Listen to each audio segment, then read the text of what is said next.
Ayan po. So, ito ngayon yung Learner's Permanent Record, AF5. Kung sa formal school, ito yung tinatawag nilang Form 137. Sa alternative learning system naman, ito yung tinatawag namin na ALS Form 5. So, ito yung pinaka-permanent, yung permanent record ng learner. So, just see and wait. Observe. Tingnan natin ha. Ito. Balik natin. Hanapin natin yung files ko. Nasaan na ba yun? Sa documents. Documents. Then search AF5. Ayun. Ay, wala. Wala sa documents. Sa desktop siguro. AF5.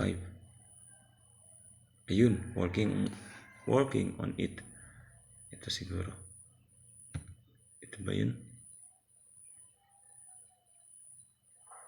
Ito nga. Ayan. As you can see, scores, my data, then automatic. So, bago mapunta tayo dyan, yan na yung dapat ipiprint na forms. Yung form. So, ngayon, ang gagawin muna natin, dito muna tayo sa data. As you can see, data. Data siya. So, sa data, i-input mo lang dyan yung mga needed data. Yung hinihingi dito na data. Tulad ng district, division, province, region, as name of as implementer, PSDS, Public Schools District Supervisor, or pwede rin yung division as focal person. Then, the learning delivery mode. Ito. Then, next is scores. Ayan. Sa scores, ilalagay nyo yung mga needed data ni learner, then scores.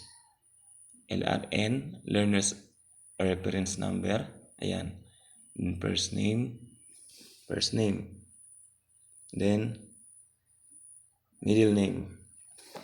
Then, last name. Then, scores. Ayan.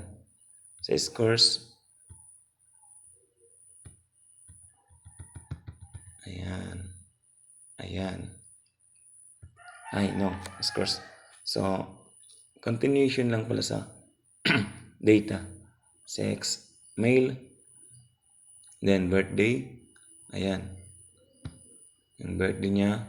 Then, year of program completion. Please check. Then, sales name, Irawahan, Barangay Hall. Sales address, Barangay Irawahan. Program enrolled, A&A Junior High School. Then, next is, tingnan natin. Ayan na. Mga scores na. Ayan. So, PIS, Personal Information Sheet. Then, pre-test and post-test. Input the result of pre-test ng ni learner. Then, input the result of post-test ni learner. Then, multiple choice. Input the result of pre-test of multiple choice and pre-test of multiple choice, pre-test and post-test. And also writing, listening, and speaking. Then learning stand 1 English, multiple choice, pre and post-test, multiple choice, pre and post-test result. Then pagsulat, pre and post-test result. Then pakikinig hanggang sa learning stand 6, LS2, LS3, LS4, LS5, LS6. So just input your data needed in these forms, in this automated form. So automatic siya, may computation siya, may result na kaagad siya. Ayan. I-input mo lang yung mga data needed. Then, you will proceed now to as portfolio form. Ayan na. So, ready to print. Oh, just see.